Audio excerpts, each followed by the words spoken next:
नमस्कार.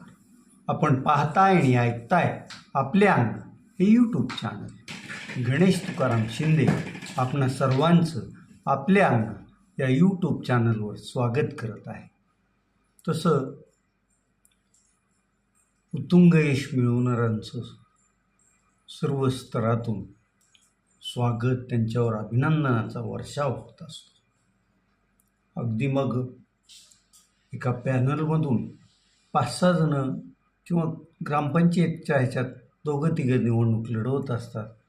जो जास्त मतं घेतो त्याचं कौतुक होतं, परंतु निसटत्या मतांनी का होईना ज्यानं निवडणुकीत जय मिळवलेला असतो त्याचं कौतुक करण्यात थोडा लोक हात आकडता घेतात असं आपल्याला सर्वत्र दिसून येत असतं. परंतु कसं म्हणजे काठावरचं का होईना गुण घेऊन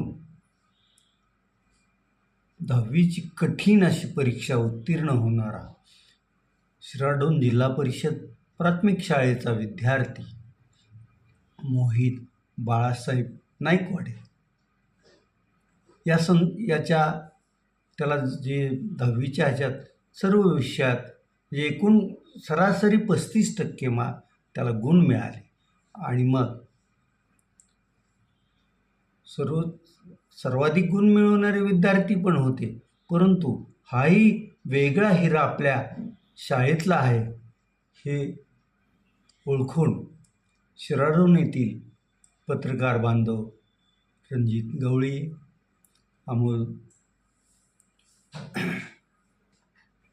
चंदेले, राहुल उमाशी आणि इतर पत्रकारांनी या मोहितची बातमी केली.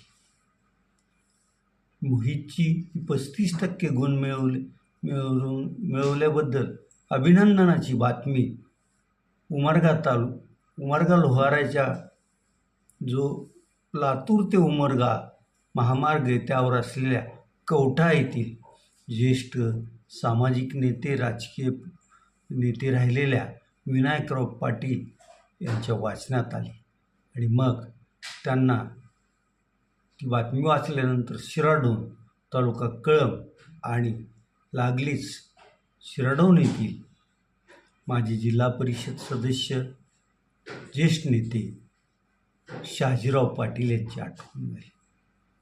लागलीच विनायकराव पाटलांनी शहाजीराव पाटलांचा संपर्क नंबर मिळवला आणि त्यांच्याशी संपर्क साधून मी शिराढोणला येतोय, त्या मोहित नाईकवाडेचं पालकत्व मला स्वीकारायचं आहे असं सांगितलं. आणि गेल्या 2-3 दिवसापूर्वी विनायकराव पाटील कवठेकर शिराढोणला आले. त्यांनी जिल्हा परिषद शाळेला भेट दिली. मोहितचा आणि त्याच्या पालकाचाही त्यांनी सत्कार केला आणि मोहितसारखे आणखी 5 हिरे मला 35% गुण मिळालेले दिसून आलेले आहेत आणि या सर्व बहादरांचा मी 26 मेला गुणगौरव करणार असून मोहितला तर मी मोहितचं या पुढील शिक्षणासाठी पालकत्व मी स्वीकारलेलं आहे असं त्यांनी त्यावेळी तिथं सांगितलं. मोहित नाईकवाडीचा आता त्याच्यासही तर जे कोणी 35% गुण मिळवले आहेत यांचा सत्कार विनायकराव पाटील कवठेकर हे 26 मे रोजी करणार असून या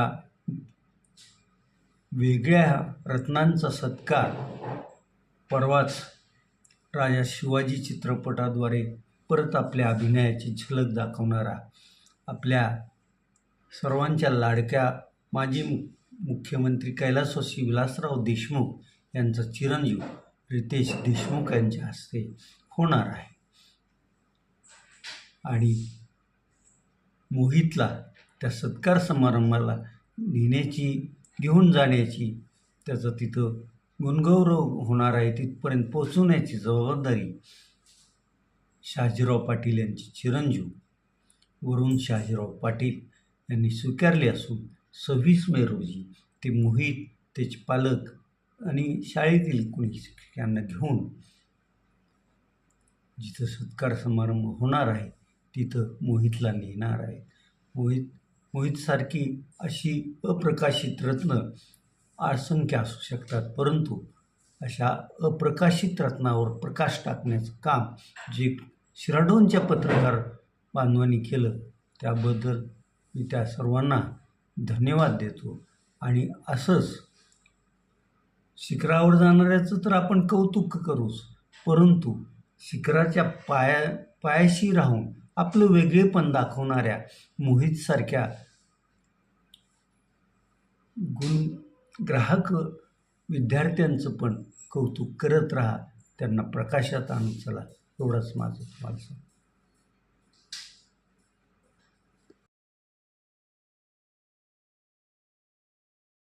काल पंजाबराव ढग यांनी काल पाऊस पडेल असा अंदाज व्यक्त केला होता आणि त्यांचा अंदाज अगदी बरोबर ठरला.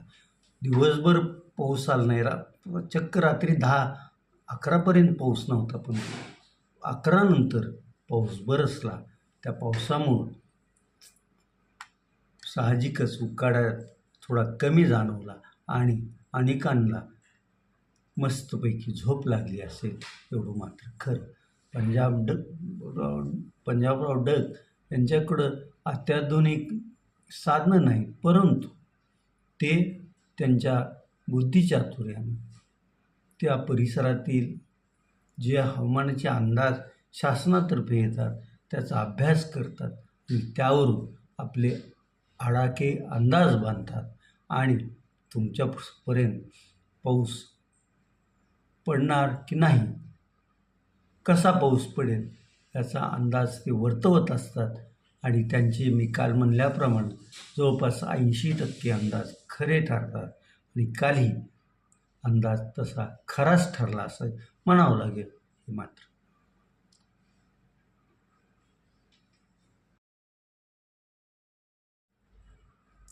टाटा IPL 2026 म्हणजे IPL स्पर्धा सुरू झाल्यापासून हा 19वा हंगाम आहे आणि या 19व्या हंगामात तब्बल 5 वेळेस IPL चषक जिंकणाऱ्या मुंबई इंडियन्स संघ हा स्पर्धेतून बाहेर पडलाच आहे, परंतु राहिलेले सामने त्यांना खेळावेच लागणार आहेत. काल रात्री धरमशाळा येथील स्टेडियमवर पंजाब किंग आणि मुंबई इंडियन्स यांच्यात सामना झाला.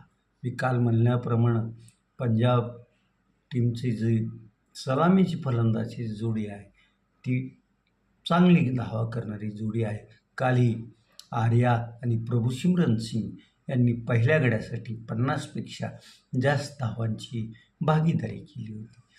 त्यानंतर पण प्रभुसिमरन सिंग टिकून राहिला आणि त्यानं जवळपास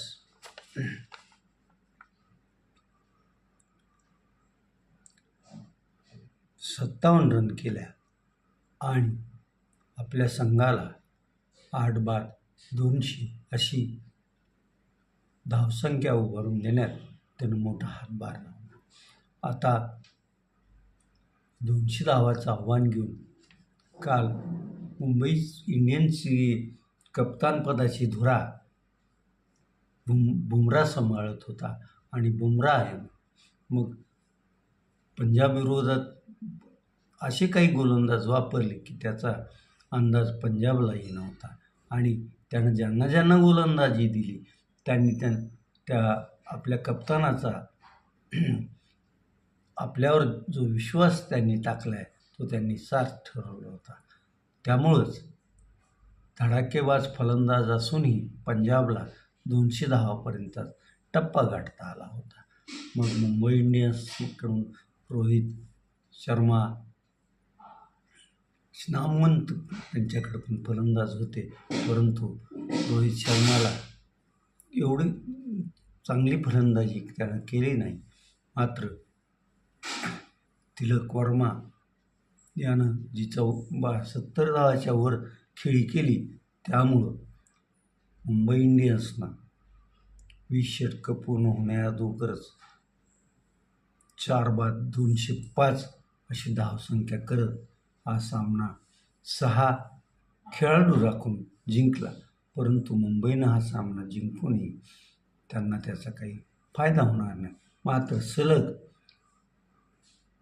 5 पराभव स्वीकारणाऱ्या पंजाब किंग्ज संघाचा कप्तान श्रेयस अय्यर आणि त्याच्या व्यवस्थापनाला यावर चिंतन करावं लागेल, तरच त्यांना यंदाच्या स्पर्धेत अंतिम 4मध्ये स्थान मिळवता येईल, एवढं मात्र नक्की. आता आपण इथं थांबण्यापूर्वी आज संध्याकाळी 7:30 वाजता लखनौ जॉयंट्स आणि चेन्नई सुपर किंग या 2 तगड्या संघात संध्याकाळी 7:30 वाजता सामना होणार आहे आणि शक्यतो रात्री 11:30पर्यंत त्या सामन्याचा निकाल आपल्यासमोर येईल. तोपर्यंत आपण इथेच थांबूया. तुम्ही आपल्या यूट्यूब चॅनल सबस्क्राईब करा, लाईक करा आणि कमेंट्स करा. धन्यवाद.